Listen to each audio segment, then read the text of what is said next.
ओम शांति। आज 26 अगस्त 2020 है और आज के बाबा के साकार रूप से चले हुए मधुर महावाक्यों का हम और अधिक स्पष्टीकरण लेंगे आदरणीय आशा दीदी से। ओम शांति दीदी। ओम शांति। बाबा ने कहा, मीठे बच्चे, बाबा आए हैं तुम्हें किंग ऑफ फ्लावर बनाने, इसलिए विकारों की कोई भी बदबू नहीं होनी चाहिए। किंग ऑफ फ्लावर बाबा कहते हैं गुलाब को, और गुलाब का फूल उसमें भी बाबा कहते हैं रूहे गुलाब। रूहे गुलाब जिसकी बहुत सुंदर खुशबू होती है, इत्र भी बनता है। तो बाबा कहते हैं मैं तुमको ऐसा एसेंसफुल बनाने के लिए आया हूँ। किंग ऑफ फ्लावर्स अर्थात एसेंसफुल, ब्यूटीफुल, पावरफुल, अट्रैक्टिव, ऐसा बनाने आया हूँ। लेकिन अगर तुम्हारे अंदर ये अभी पुरानी दुनिया के विकारों की बदबू होगी तो वो फूल कैसा लगेगा, सोचो।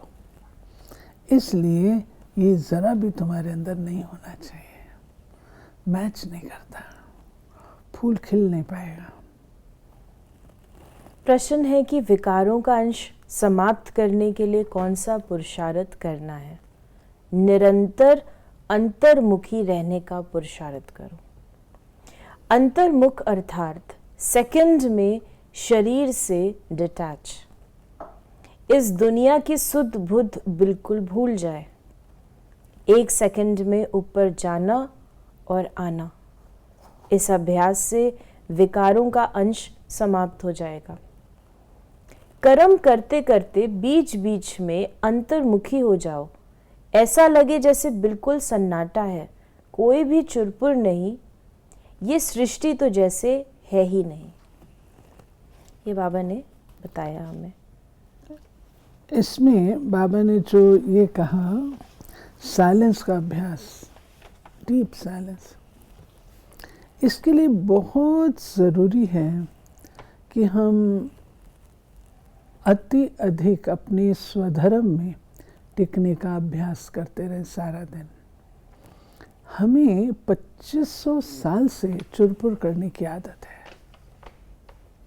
हम अमन चैन से बैठ ही नहीं सकते। स्टिलनेस जिसे कहते हैं, स्थिरता। ये तो शारीरिक है, मन की बात हो रही है। आप मन को देखिए, 1 सेकंड के लिए आप उसको शांति में बिठाने की कोशिश करो, नहीं बैठ पाना।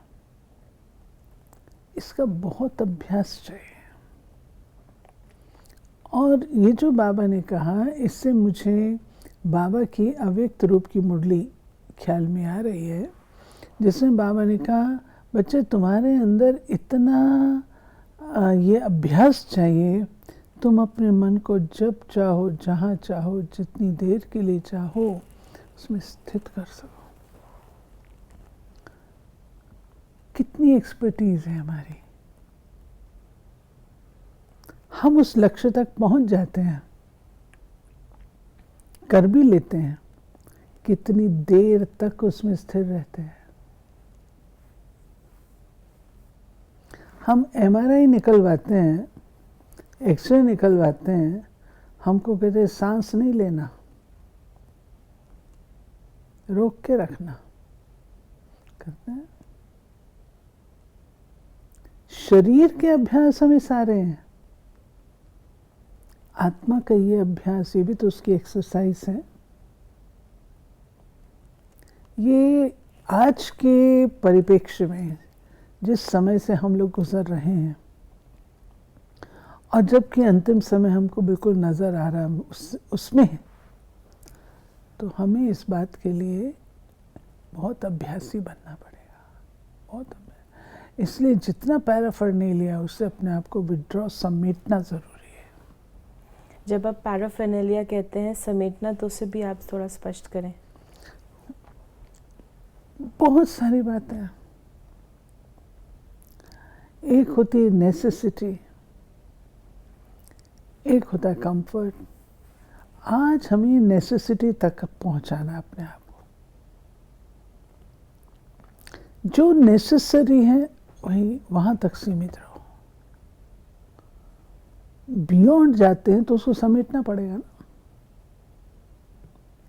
जैसे सरकार भी कहती है इमरजेंसी किट तैयार रखो, इमरजेंसी बैग अपना तैयार रखो, 2 कपड़े डालो और रेडी रहो, जो दवाई लेनी है लेनी रेडी रहो, कभी भी निकलना पड़ सकता है। हमारी इमरजेंसी किट क्या है?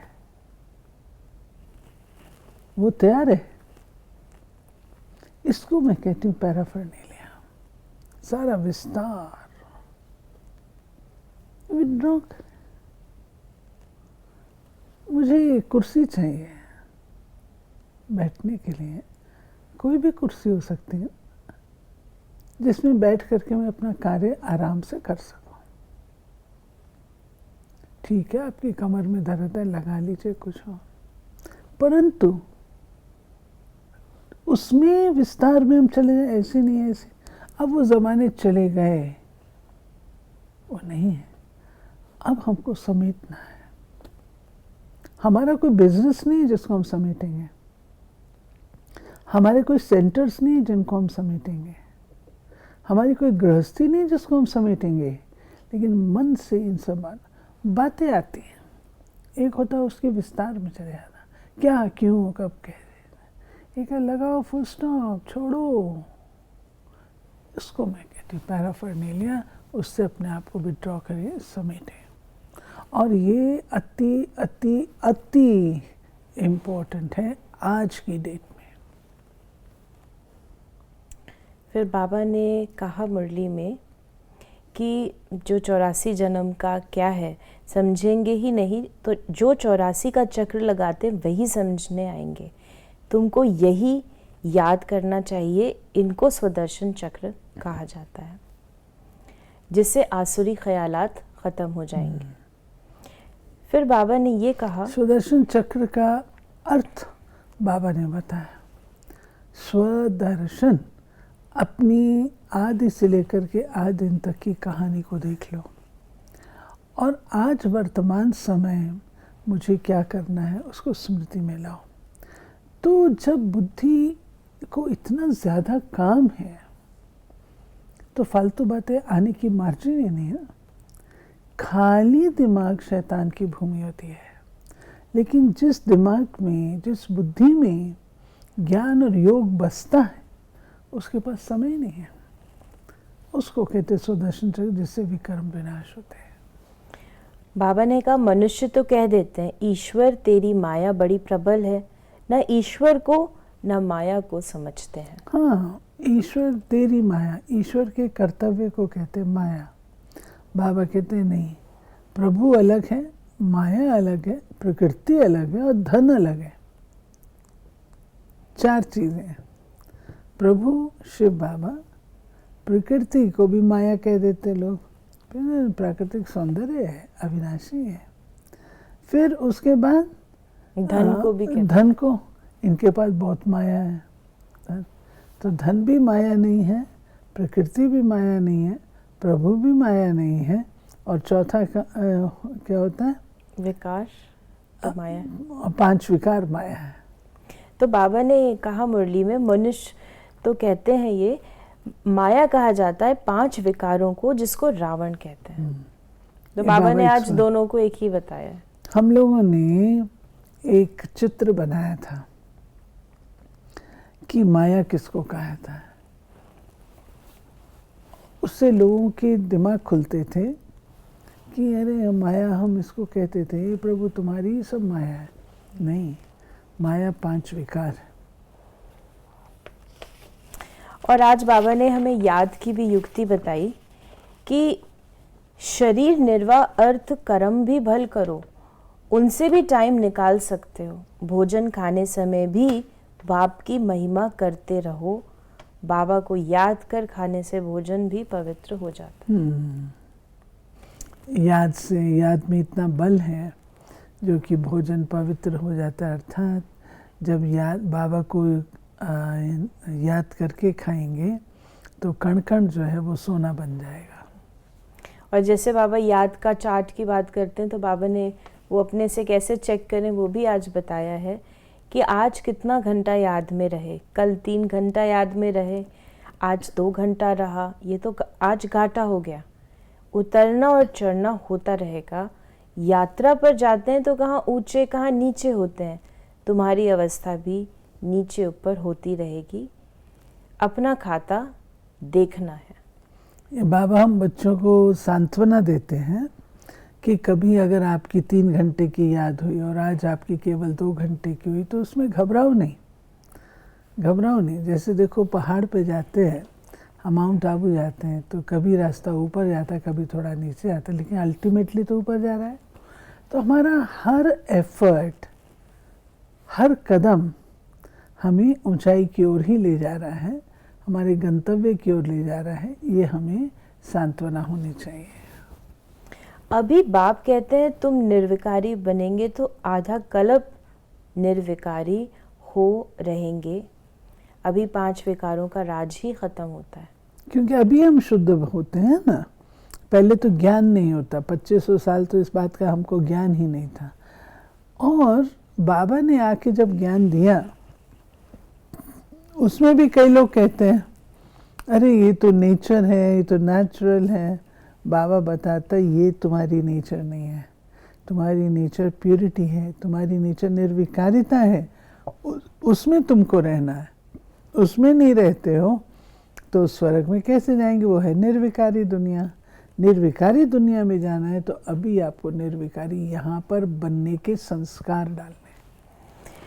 बाबा ने कहा कि तुम अपने को आप ही राज तिलक देते हो। राइट। बाबा हमको पढ़ाता है और पढ़ाई के आधार से हम राज तिलक लेते हैं। ठीक है ना, हम पढ़ेंगे, अच्छा पढ़ेंगे तो राज तिलक मिलेगा, काबिल बनेंगे। अभी यहाँ तुमको मिला है अविनाशी ज्ञान धन, वो धारण कर फिर दान करना है, ये सोर्स ऑफ इनकम है। अविनाशी ज्ञान धन का दान बाबा ने कहा सोर्स ऑफ इनकम। क्यों? जब आप ज्ञान किसी को देते हैं, उसका जीवन बदलता है, आप समान बनता है, उसका तन मन धन जन सब कुछ सफल होना शुरू होता है, तो उसमें शेयर आपको भी मिलता है। आपने आत्मा को इंस्पायर किया। बाप दाता वो हैं, लेकिन आप फिर भी एग्जाम्पल। उसको बाबा कहता सोर्स ऑफ इनकम। बाबा ने कहा वो पढ़ाई है अल्पकाल के लिए। विलायत से पढ़कर आते हैं, आने से ही हार्ट फेल हो जाते हैं तो पढ़ाई ख़त्म, मेहनत सारी मुफ्त गई। तुम्हारी मेहनत ऐसे नहीं जा सकती। तुम जितना अच्छा पढ़ेंगे उतना 21 जन्म तुम्हारी पढ़ाई कायम रहेगी। वहाँ अकाले मृत्यु होती ही नहीं, ये पढ़ाई साथ ले जाएंगे। इसमें बाबा ने लौकिक पढ़ाई और जिस्मानी लौकिक पढ़ाई और अलौकिक पढ़ाई में अंतर बताया। लौकिक पढ़ाई जब हम पढ़ते हैं और इस जन्म के साथ समाप्त हो जाती है, वो हमारे साथ नहीं चलती है।